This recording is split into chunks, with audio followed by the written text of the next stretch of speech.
الله ربي والإسلام ديني ومحمدا رسول الله ويقيني. Kisah wafatnya Umar bin Khattab menjelang hari kematiannya. Umar bin Khattab menyadari bahwa kondisinya semakin lemah dan sudah tua.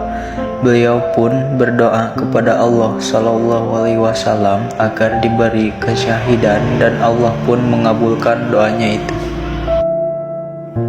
Beliau diketahui meninggal setelah dibunuh saat menjadi imam sholat subuh oleh Abu Lu'lu'ah Fairuz, seorang budak Al-Mughirah dari Persia. Ia membunuhnya karena kecewa atas kekalahan Persia yang saat itu menjadi negara adidaya oleh pasukan Islam.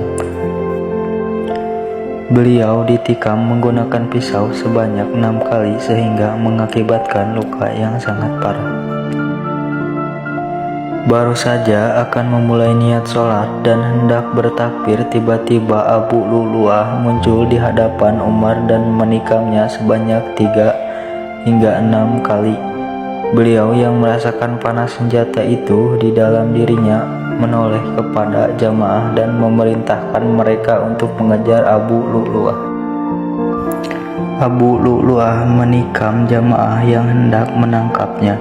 Akibatnya 6 orang terbunuh. Setelah itu ia pun melakukan aksi bunuh diri. Tikaman yang dilakukan Abu Lu'lu'ah mengenai bawah pusar Umar bin Khattab dan menyebabkan putusnya lapisan kulit bagian dalam dan usus lambungnya. Beliau pun tidak bisa berdiri karena rasa perih dari tikaman itu, sehingga akhirnya beliau terhampas jatuh. Abdurrahman bin Auf pun segera menggantikan beliau mengimani sholat. Setelah kejadian itu, Umar bin Khattab dibawa pulang ke rumah dengan kondisi tak sadarkan diri dan darah yang terus mengalir dari tubuhnya. Para sahabat pun mencoba membangunkan beliau dengan waktu sholat yang diingatkan kepadanya. Beliau pun akhirnya terbangun dan segera melaksanakan sholat.